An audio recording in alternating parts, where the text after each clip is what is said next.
Today we're talking about why everyone is testing the INFJ all the time. It seems like as INFJs we go through life and we don't want to mess with anybody. And still people come up to us and they don't leave us alone. There is this push-pull relationship. There's this constant thing of I need to understand what's going on within you because you're not showing me what I want to see. And people really get triggered by the INFJ very often. So we INFJs are put in the situation that we're completely baffled. We think like, okay, I'm keeping my head down. I'm dimming my light. I'm probably trying not to offend you. I'm probably trying to not even get into your conscious sphere.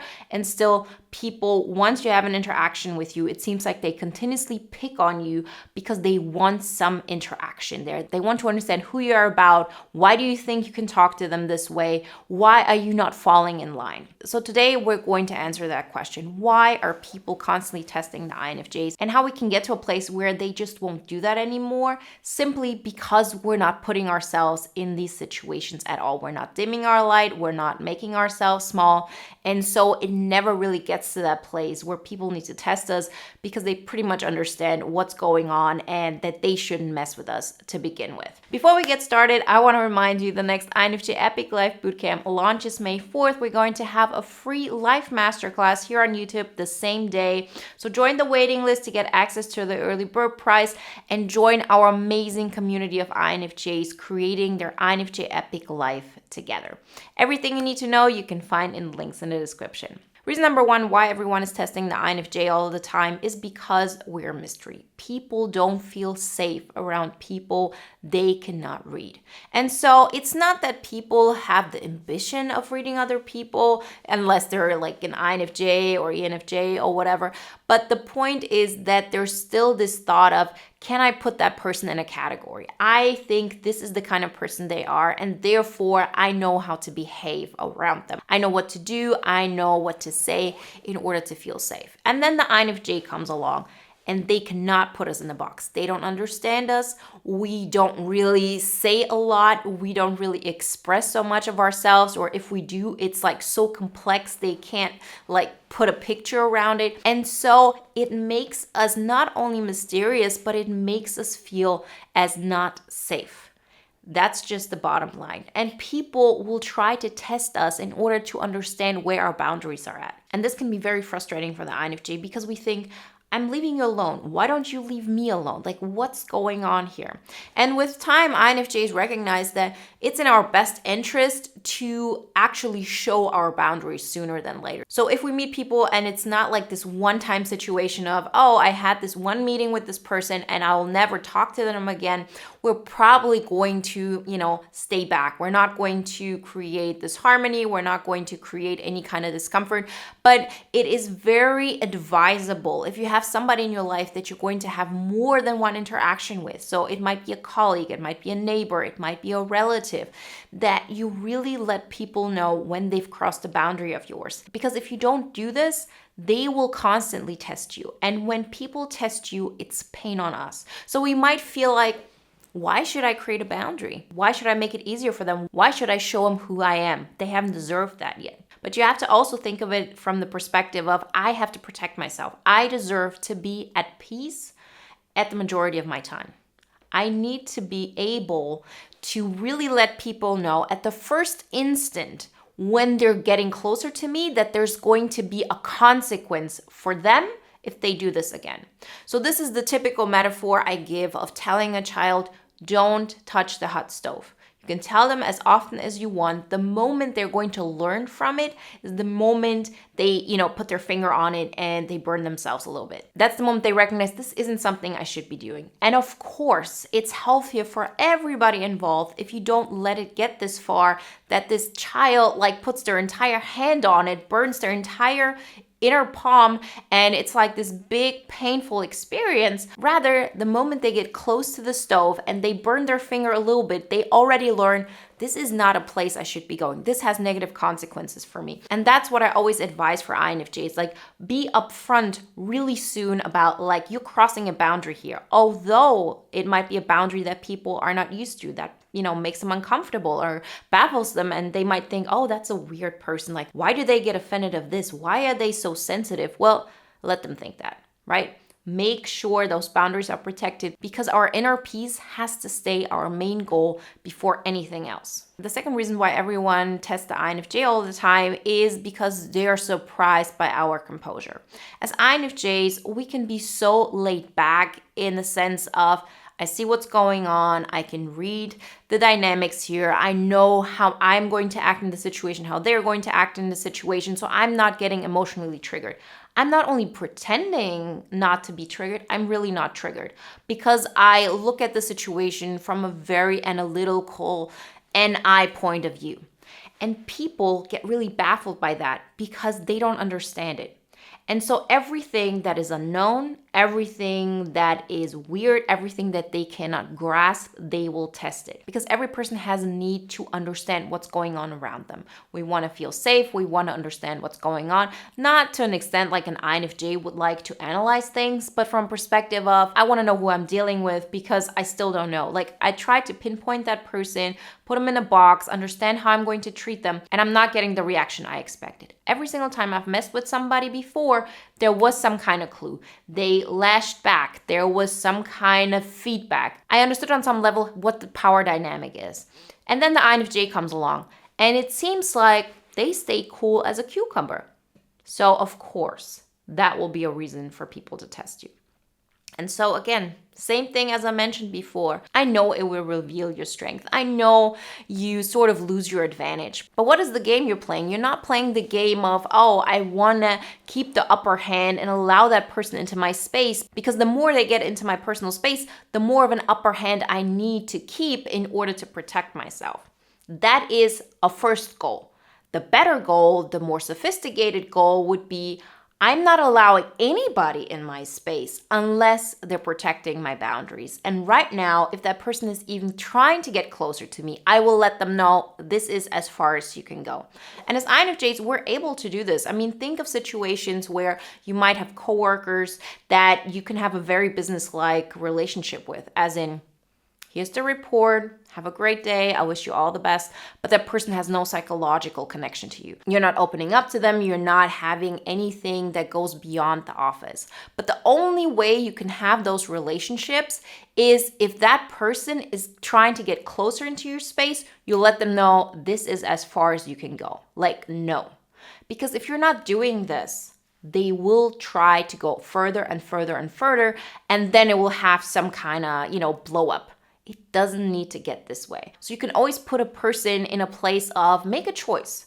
Do you want to have a closer relationship with me or not? Like, that's really on you. But right now I'm telling you, you do this again, you will burn your finger way more than you did it the first time. And when people understand this, they won't be testing you anymore because they already have their answer. Oh, okay, apparently this is not an area that I can go further with this person because I'm going to feel pain. Because if you explain this to another person, theoretically, they're not getting it. Like, remember the metaphor with the kid and, telling them don't touch the stove? No, they remember subconsciously, I cannot do this again because it will be painful for me. So it doesn't require conscious thought in the future. They just know it subconsciously not to go there. And so this is not only going to keep us safe the most, but it actually ensures the best possible relationship with that person. If we should have any relationship in the future that goes beyond acquaintances, then these are the rules you need to follow. Reason number 3, why everyone keeps testing the INFJ all the time is because we hide our strength. We're so afraid of people figuring out how strong we mentally actually are, how tenacious we are, how much we're going to stay within our space, as in, this is who I believe I am, this is how I believe the world to be. I'm open to certain things, but I'm not going to give up on my integrity. I'm not going to give up on my belief of what is right and wrong.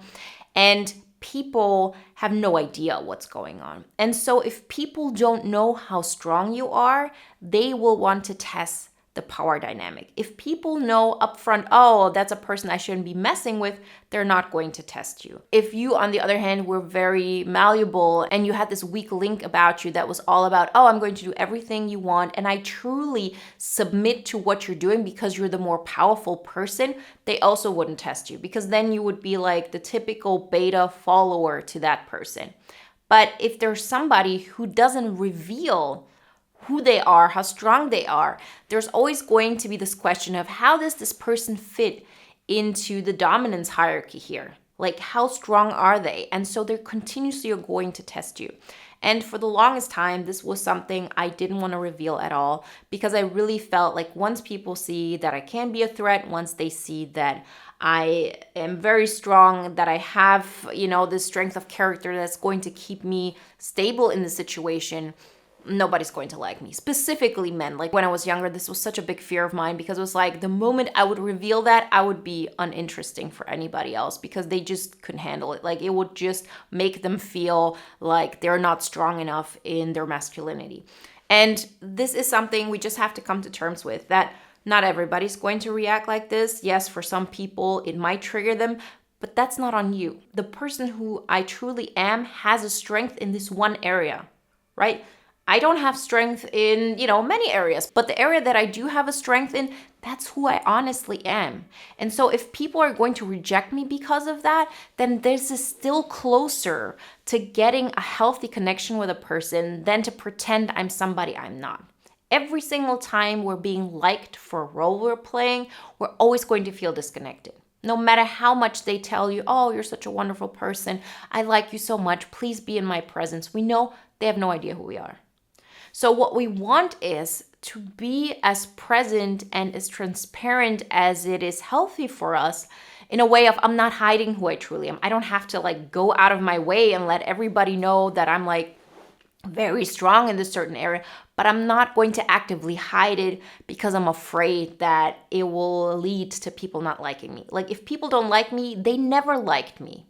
I would just now be aware of it. You see the difference? So of course, if you don't hide your strength, people will want to test you, and they will continuously test you until they have an answer. So rather let them know the answer rather sooner than later if you have any intention of having any kind of relationship with this person besides this one interaction where they act this way. Reason number 4 why people keep testing the INFJ all the time is, believe it or not, because we underestimate ourselves. So often as INFJs, we underestimate what we're capable of, like how we can bring our vision to life, how far we can push it, what competence we have in making something happen in the real world. And the more we underestimate how worthy we are, the way we truly are, the more we're going to attract people who believe the same thing. So as INFJs, it is a very painful step towards self-acceptance. And I mean true self-acceptance from a point of, if I'm going to be the way I am, a lot of people will get turned off by that. They cannot handle it. It's going to be too intense for them. It's going to be too weird. We're going to be way out of the box. But true inner love and true self-worth really stems from a place of, I will make sure, if it comes down to it, that I will protect my inner child before I start presenting myself in a way that I'll be liked by others. I have to show myself love first. And when you do that, you automatically don't underestimate yourself anymore. You start to see the value in who you truly are. And then you also attract people who see the same thing in you, because other people you just don't allow in your space. Vice versa, if you're somebody who underestimates themselves and their worth, you're going to attract people, have connections with people who also wouldn't accept that part of you. That part of you would trigger something in them. That part of you that you're hiding would make them feel uncomfortable. And so if you have people like this who underestimate what you're really capable of course they're going to test you. Because on the one hand, you know that if it comes down to it, you will choose you, you will reveal your truth, you will make sure you're fine. And that is a reason why you have in the back of your mind this backup plan of a security blanket. And that is the thing that keeps you in composure, although the other person is maybe already at their limit. So people want to understand, why is the INFJ not backing off? Who are they? What's going on? They don't seem to care so much. What's going on? And they will want to have reassurance that their worldview is justified in one way or another. And so again, if you underestimate yourself, you're going to be around people who underestimate you. And people who underestimate you will always test you because they believe they're stronger than you, although they're not. And reason number 5, why everyone keeps testing the INFJ all the time is because we seem kind all the time. we're not revealing any harsh truths. There's nothing they could say about us that would put us in a bad light. And this is one of the defense mechanisms we as INFJs take on, as in, I'm being kind to everybody. I'm not doing anything to rock the boat. So how are people going to dislike me? How are they going to abandon me? I'm not doing anything but be a good citizen in that situation. But being a good citizen in that situation isn't necessarily showing our true selves. Of course, we all have different facets to ourselves. There are parts of us that are selfish, there are parts of us that are harsh, there are parts of us that, look at a situation and there's some superiority thinking going on. That's human nature. And so if we show up this way, we're never really saying the things that are harsh truth. And people who know there's something behind us. And normally people notice, like, you don't have to be an intuitive. You don't have to be, a person who's looking into personal growth to understand that it's not normal for a person to be kind all the time, to never had any edges to them. That's not who they truly are. It cannot be. And it's not because they question it and they have like a philosophy around it. It's just because you recognize at some point, this isn't normal. This isn't what I see. Every single person I meet has something that another person will dislike. And then the INFJ shows up and pretty much they're not here, not there. There's nothing that offends another person. And every single time you encounter people who see this in you, they will test you. They will know, where is your dark side? What things do you think that are not in alignment with what I might think? And so they're continuously going to test you. And we as INFJs really have to make a choice at some point and to understand that it is probably in my best interest if I show more of my harsh truths. Still to this day, this is not something I broadcast. Like, I don't go out and talk to people of different political views. Like, I don't talk politics. I don't talk religion. I don't talk a lot of those things. And I might have my own opinions on it, but it's just not important to me enough to have a conversation around it and create some kind of, interpersonal drama, because I do respect other people's opinions in so many ways, but there are still parts of me that are essential to me, that in a lot of ways are important to me, that I need to allow myself to not only think, but live out. And with that, confront other people, although it might trigger them, although it might make them feel insecure, although it might feel them weak in some areas. It is still a choice of, I'm allowed to live out who I am. And if that means that my strength will make people uncomfortable, if that means that my truth will make people uncomfortable, then that's part of life. Like, I am a person like every other person on this planet. And with that, I have the prerogative of living out my truth. Like, we're not going out of our way and telling a person, oh, those pants you're wearing, they're really ugly. Like, that's not the harsh truth I'm talking about. The harsh truth that I'm talking about is, that is how I see the world. The fact that I see the world this way is going to trigger you maybe.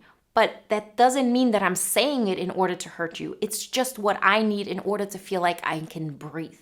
So it's pretty much saying, oh, I don't want to take up oxygen from the other person by breathing. Well, I need to breathe in order to stay alive. This has to be my first priority. And after that, we can think about, how can I be a kind person towards others? So really ask yourself, are there parts of you that you're keeping under wrap? Because that is a truth that will make other people uncomfortable. It has a lot to do with dimming your light. Don't do it. Be the biggest, boldest version of yourself, because it is your birthright. Remember, if you want to join an amazing community where choosing yourself and living out who you truly are and admiring that and appreciating that is not only accepted, but is, appreciated and is nurtured, then join our amazing INFJ Epic Life Bootcamp community. Our next live round launch is May 4th. You'll find everything you need in the links in the description. We're going to have a free masterclass here on YouTube that day, and join the waiting list to get access to the early bird prize. Everything else you need to know you can find in the links in the description. And if you want to watch another video now that is in alignment with today's topic, then check out the video you see on the screen right now. I see you in the next one. Bye guys.